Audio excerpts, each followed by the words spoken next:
የሚገኘው በውዋ መዲናችን አዲስ አበባ ነው። ተመልካቾቻችን ሰሞነኛ መሰናዷችን ተጀመረ።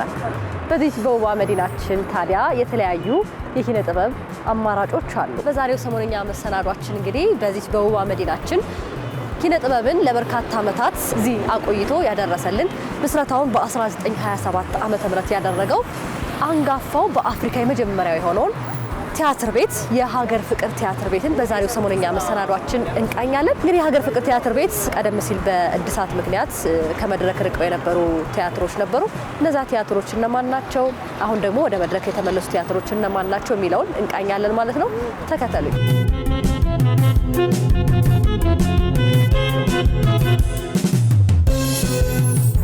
ጤና ይስጥልን። እንደምን አለ? ደህና ነህ? እንዴት ነህ? እንኳን ሰላም ቆያችሁ። ወደ አንጋፋው ተወዳጁ የሀገር ፍቅር ቲያትር ለመጎብኘት ለማየት መጥቻለሁ። በጣም አሪፍ። እኛም የምንችለውን ያህል ይህን አንጋፋውን የሀገር ፍቅር ቲያትር ቤት በምንችለው አቅም የምንችለውን ላስተዋውቅሽ ዝግጁ ነኝ። እኛም ለመጎብኘት ተዘጋጅተናል። ዝግጁ ናችሁ? እሺ፣ እንቀጥል።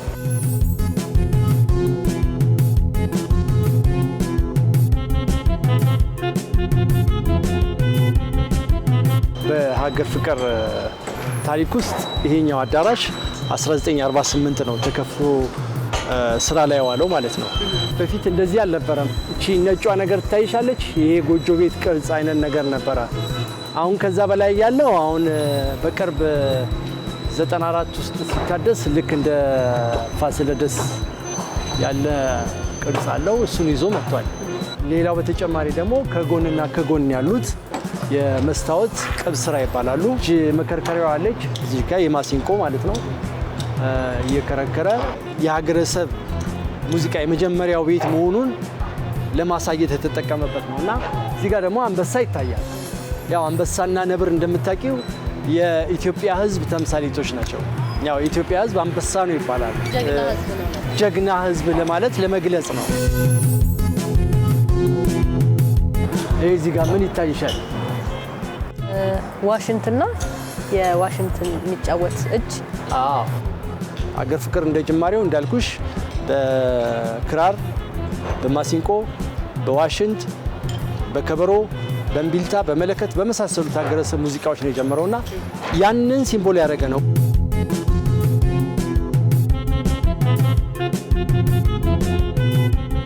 መቼ ተመሰረተ? በማን ተመሰረተ? በምን ሁኔታስ ተመሰረተ የሚለውን ጉዳይ እናንሳ። ያው እንግዲህ መነሻ ታሪኩ 1934 ላይ በአቶ መኮንን ሀብተወልድ በቀዳማዊ ኃይለ ሥላሴ የማስታወቂያና መርሃ ብሔር ሚኒስቴር ሚኒስትር የተመሰረተ ወይም በእሳቸው የበላይ ጠባቂነት እዚህ ቤት ውስጥ የተመሰረተ ቤት ነው። እንግዲህ የኢትዮጵያ ሕዝብ ሀገር ፍቅር ማህበር 1927 ላይ ነው የተመሰረተው። ጣሊያን ወራሪ ፋሽስት ከ40 ዓመት ዝግጅት በኋላ ኢትዮጵያን ለመውረር ሲነሳ ማለት ነው። በዚህን ሰዓት የተነሱ አርበኞች ነበሩ። በጣም አንደበተ ርቱዕ የሆኑ አርበኞች ነበሩ። እነዚህ አርበኞች ምንድነው የነበራቸው ነገር? ቅስቀሳ ነበር። ስለዚህ ለቅስቀሳው መጀመሪያ ማህበር ማቋቋም ስለነበረባቸው ሐምሌ 11 1927 ዓ.ም የኢትዮጵያ ሕዝብ ሀገር ፍቅር ማህበር በሚል ስያሜ መሰረታሉ ማለት ነው። ይሄ ስያሜ ነው እንግዲህ እየቆየ መጥቶ 1933 የኢጣሊያን ፋሺስት በቃኝ፣ ከዚህ በኋላ ለሁለተኛ ጊዜ ተሸንፍ ያለውና በቃኝ አበሾች ተውኝ ብሎ እጅ ሰጥቶ በወጣበት ሰዓት አቶ መኮንን ሀብተወልድ እዚህ ቤት መጥተው በምንድን ነው የጀመሩት? ቅስቀሳ ነበረ። ቲያትር ቤት አልነበረም በወቅቱ የታሰበው። የፖለቲካ ቅስቀሳ ነበረ።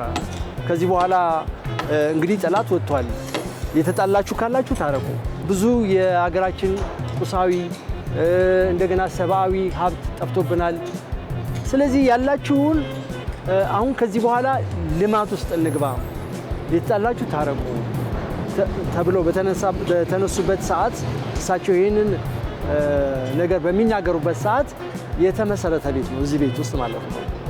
እና በዛ የተነሳ በኢትዮጵያ ሕዝብ ሀገር ፍቅር ማህበር 1934 ተመስርቶ በዛው ቆይቶ ወደ 1960 አካባቢ በሎሬት ጸጋዬ ገብረመድህን አማካኝነት ይሄ ቤት ማህበርነቱ ይቅርና ለምን ቲያትር ቤት አይሆንም?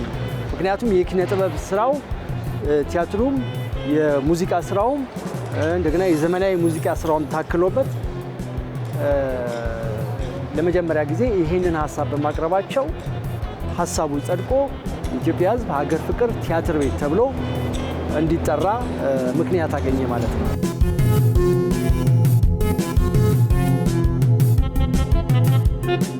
የጥበብን እስትንፋስ ለሴት ሰጥቷልና ይሄ ቀራጺ ያው ኪነ ጥበብ ተወዳጅ እንደመሆኗ በሴትነት ኪነ ጥበብን ለማስተላለፍ የቀረጻት ትክክለኛ ጥበብን ልትወክል የምትችል ሴት ናት።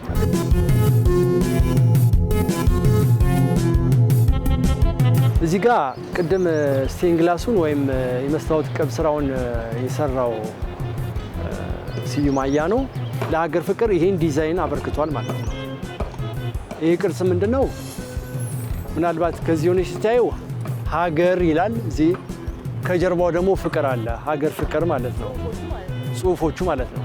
በዚህ በሀገር ፍቅር ውስጥ ብዙ ነገር ሊያሳይ ሞክሯል። ለምሳሌ ቅድም እንዳልኩሽ ሀገር ፍቅር የተመሰረተው በሀገረሰብ ሙዚቃ ስለሆነ እዚህ ጋር ያለው ማሲንቆን ተመልከች። ማሲንቆ አለ። ዞር ስንል ደግሞ የተለያዩ የሀገረሰብ ሙዚቃ ዋሽንት እዚህ ውስጥ አለ። እነኚህን ነገሮች ሀገር ፍቅር የኢትዮጵያ ሕዝብ ሀገር ፍቅር በሚባልበት ሰዓት እነኚህ ነገሮች ናቸው ወደ ኢትዮጵያ ሕዝብ ሀገር ፍቅር ቲያትር ቤት ወይም ማህበር በኪነ ጥበብ የመጡት እነዚህ ናቸው እና ይህንንም ለማሳየት ነው። ሀገረሰባዊ ሙዚቃዎች ናቸው እንግዲህ አሁን ያለንበት ዘመናዊ የኢትዮጵያ ሙዚቃ እስከደረስንበት ደረጃ ድረስ ያለው መነሻዎቻችን እነዚህ ባህላዊ ወይም ደግሞ ሀገረሰባዊ የሙዚቃ መሳሪያዎቻችን ናቸው። ስለዚህ እንደማሰብ ነው ክራር፣ ዋሽንት፣ ማሲንቆ እና ከበሮ ሌሎችም በህብረት እንደ ቲያትር ቤት ደረጃ የመጀመሪያው እንግዲህ የመጀመሪያው ቲያትር ቤት እስከሆነ ድረስ እንደ ባንድ ደረጃ ተቋቁሞ የሰራው በዚሁ በኢትዮጵያ ሕዝብ ሀገር ፍቅር ማህበር ደረጃ ስለሆነ ነው። ሁሉም በአንድ ላይ ሆኖ እንደ የተለያየ ድምፅ ቢያወጣም እንደ አንድ ኪነ ጥበብ ስራ ሆኖ የቀረበው ለመጀመሪያ ጊዜ ሀገር ፍቅር።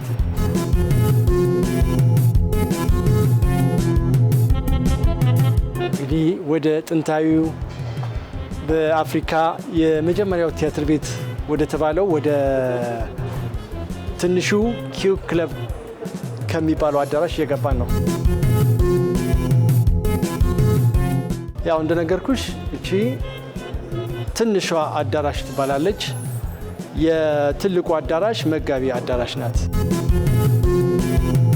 ጥላ ከለላይ ኢትዮጵያ ሀገሬ ኩራት ይሰማኛል ካንቺ መፈጠሬ ጥላ ከለላይ ኢትዮጵያ ሀገሬ ኩራት ይሰማኛል ካንቺ መፈጠሬ እያለ እዚች መድረክ ላይ በ14 ዓመቱ ነው እንግዲህ እዚህ ታሪካዊ አንጋፋ ቤት ለመጀመሪያ ጊዜ 1947 እንደዚህ አካባቢ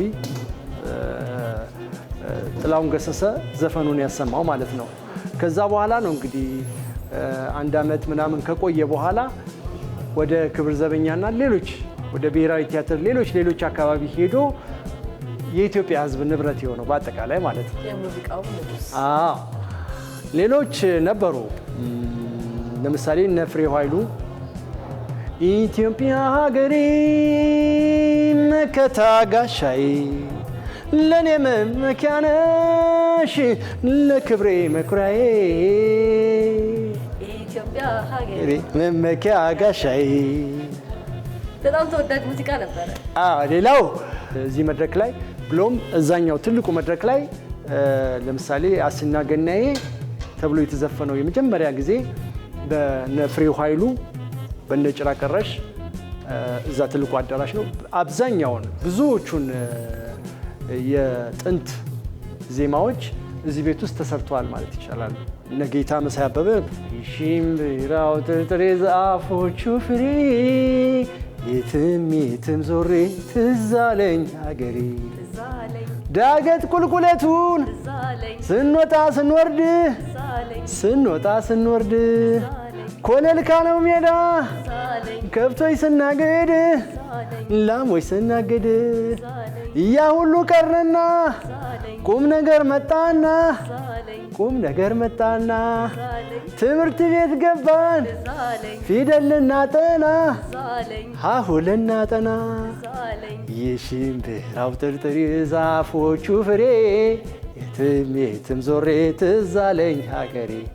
ይህ ቤት እንግዲህ ያው እንደ አፍሪካ ከሰሃራ በታች በሚገኙ የአፍሪካ ሀገሮች የመጀመሪያው ቲያትር ቤት ነው ተብሎ ይጠቀሳል። ምክንያቱም በእኛው በሀገረሰብ ሙዚቃ ሁሉም ብሔር ብሔረሰብ ያለበት ስራ እዚህ ቤት ተሰርቷል።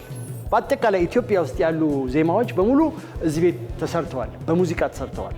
ስለ ኪነ ጥበብ እያነሳን ነውና አንተም ደግሞ እንግዲህ ኪነ ጥበብ ካፈራቻቸው አንጋፋ ተወዳጅ የሀገራችን ኪነ ጥበብ ባለሙያዎች ውስጥ አንዱ ነህና እስኪ ሀገር ፍቅር ቲያትር ቤት የመጀመሪያ ስራ ምንድን ነበር? ከመቀጠሬ በፊት የመጀመሪያው ስራዬ ጠብታው ይባላል። እዚህ ሀገር ፍቅር የመጀመሪያው መድረክ ላይ የወጣሁበት ስራ ነው። ከመቀጠሬ በፊት ከተቀጠርኩ በኋላ በርካታ ስራዎችን ሰርቻለሁ። ሀገር ፍቅር ቲያትር ቤት እንግዲህ ያው ጥርሴን የነቀልኩበት ነው ማለት ይቻላል። ሀገር ፍቅር ቲያትር ቤት እና በጣም በህዝብ ዘንድ ተወዳጅነት ያላቸውን ቲያትሮች ይበልጥ ሰርቼበታለሁ ማለት ይችላለሁ። በርካታ ወደ 23 ዓመት እንግዲህ 23 ዓመት እዚህ ቤት ሰርቻለሁ ማለት ይቻላል። የአንድ ጎረምሳ እድሜ ነው ማለት ነው። ያው እንግዲህ እየጎበኘን ነው። እሺ፣ ሰላም ታለስ። ያው እንግዲህ በአጋጣሚ እሳቸው የሀገር ፍቅር ቲያትር ቤት ዋና ስራ አስኪያጅ ናቸው። ቀሪውን ከእሳቸው ጋር በተለይ በአሁኑ ሰዓት ስለሚሰሩ የኪነ ጥበብ ስራዎች የበለጠ ግልጽ ያደርጉልሻል። ከእሳቸው ጋር ቆዩ። በዚሁ ልለያችሁ ማለት ነው። በጣም እናመሰግናለን። እንግዲህ በቀጣይ ደግሞ በሌሎች ስራዎች እንጠብቃለን። አመሰግናለሁ ማለት ነው። እሺ ዮሐንስ፣ ስለነበረን ቆይታ ከልብ እናመሰግናለን። አርቲስት ዮሐንስ፣ እሺ እናመሰግናለን። ሀገር ፍቅርን እየጎበኘው ነበርና እንግዲህ ሀገር ፍቅርን ከታሪኩ ጀምረን እንዴት ይሰራ ነበረ የሚለውን እያየን ነበርና እንደው አሁንስ ያለው አገልግሎት ምን ይመስላል የሚለውን እኔ እሺ እንግዲህ አሁን ይሄ ትንሹ አዳራሽ ነው። ብዙ ጊዜ እዚህ ላይ ለመመድ እና አንዳንድ ስብሰባዎች ነው የሚደረጉት በአሁኑ ሰዓት። አሁን ደግሞ ወደ ዋናው ትልቁ አዳራሽ በደንብ ትርኢት ወደሚታይበት ወስድሻለሁ። እዛ እንጎበኛለን ማለት ነው። እሺ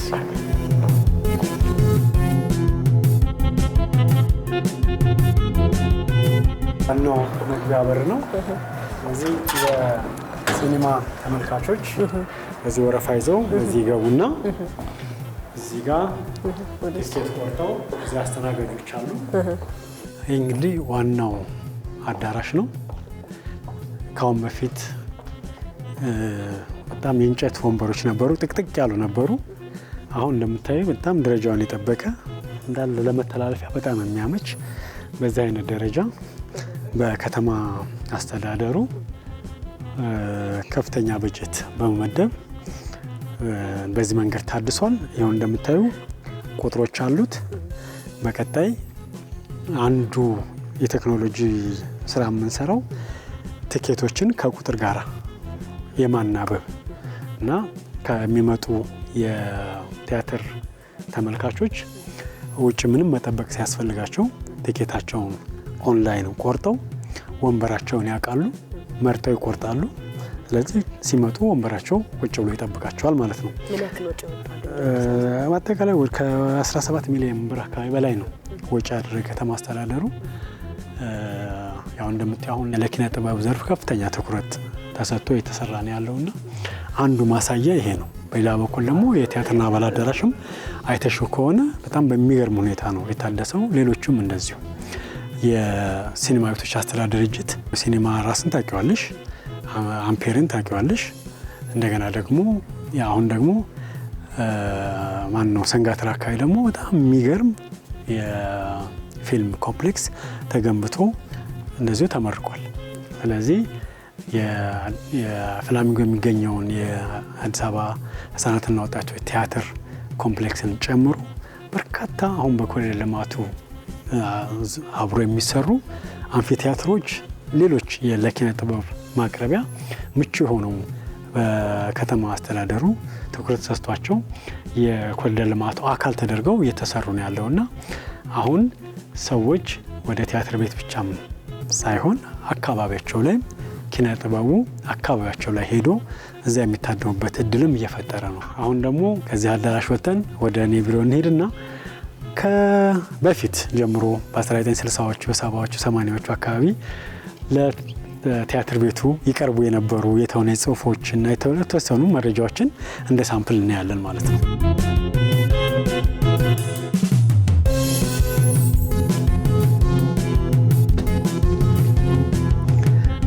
አሁን ማሳጅ ፋይሎች ከቀድም እንዳልኩሽ ከ1950ዎቹ 60ዎቹ ጀምሮ የተሰሩ ቲያትሮች፣ ተውኔቶች፣ ጽሁፎች ናቸው። እንደገና ደግሞ ፖስተሮችም የተወሰኑ እንግዲህ እነዚህ ፖስተሮች ናቸው። ለምሳሌ ይሄ የቬነሱ ነጋዴ የሚል እንግዲህ እንደምታዩቸው በጣም አንጋፋ የሆኑ የኪነ ጥበብ ባለሙያዎች ወይም ደግሞ አርቲስቶች የተሳተፉበት ትልቅ ቲያትር ትርጉም ነው። ይህንን እንደዚሁ ማየት እንችላለን። ዛሬ አሁን ግን እንደ ሳምፕል የምናያቸው እነዚህ አሁን በተለያየ ጊዜ ለሀገር ፍቅር ቲያትር ቤት ቀርበው እየተገመገሙ አንዳንዶቹ አልፈው ወደ መድረክ የበቁ አንዳንዶቹም ደግሞ ሲያልፉ ቀርተው ተገምግመው እዚሁ የተቀመጡ ዶክመንቶች ናቸው። ስለዚህ አሁን ለምሳሌ ክንፍ የለሽ አሞራ የሚል አንድ እናያለን።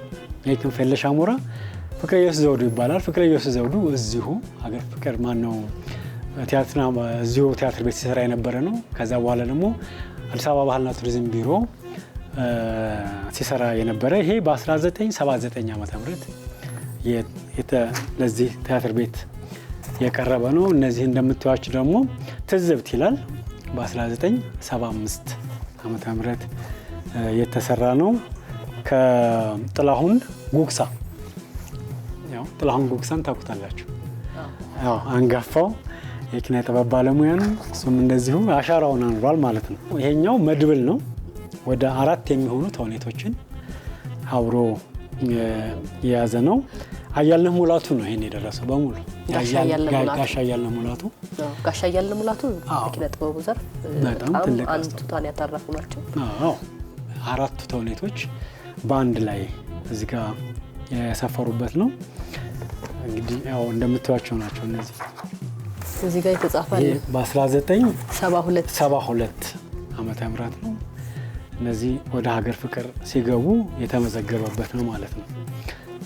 ስለዚህ እነዚህ በአጠቃላይ እንደ ቅርስ ተመዝግበው የሚቀመጡ ናቸውና ያው ሀገር ፍቅር አንጋፋ ተቋም እንደመሆኑ እነዚህ መረጃዎች አሉ ማለት ነው። አሁን እንግዲህ በመንግስት ደረጃም በርካታ የልማት ስራዎች እየተሰሩ ይገኛሉ። በተለይም ደግሞ የኮሪደር ልማቱን ማንሳት እንችላለንና በኮሪደር ልማቱ ምክንያት እዚህ አካባቢ የተለያዩ ስራዎች ሲሰሩ ነበርና በዛ ምክንያት ቲያትር ቤቱ ለተወሰነ ጊዜ ዝግ ሆኖ ነበርና አሁን ደግሞ በደንብ ታድሶ ምቹ ሆኖ ለህዝብ ክፍት ሆኗልና ለህዝብ ክፍት ሲሆን ደግሞ ቀደም ሲል በህዝብ ዘንድ ሲታዩ የነበሩ ተወዳጅ የነበሩ ለረጅም ዓመታት መድረክ ላይ ነግሰው የነበሩ ቲያትሮች ወደ መድረክ ተመልሰዋል።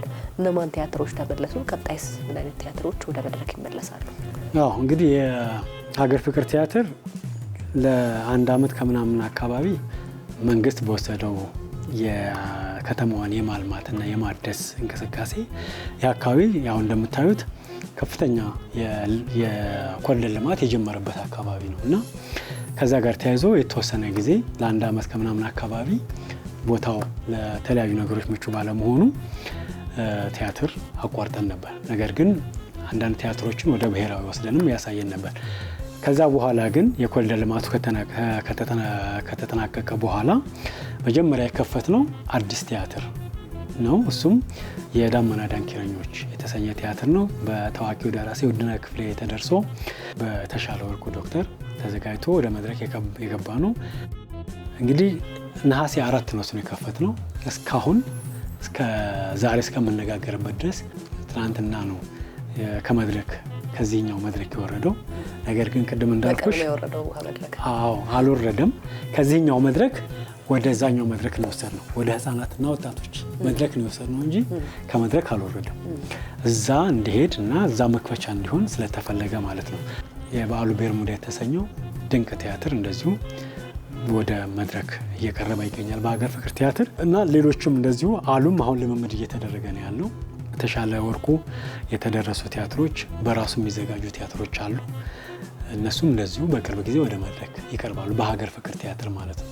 እጅግ በጣም እናመሰግናለን። ተመልካቾቻችን እንግዲህ የሀገር ፍቅር ቲያትር ቤትን ከብዙ በጥቂቱ በዛሬው በሰሞነኛ መሰናዷችን አየን። በሚቀጥለው ሳምንት ደግሞ በሌላ ሰሞነኛ መሰናዶ እንጠብቃችኋለን። እስከ ሳምንት ቸር ቆዩ።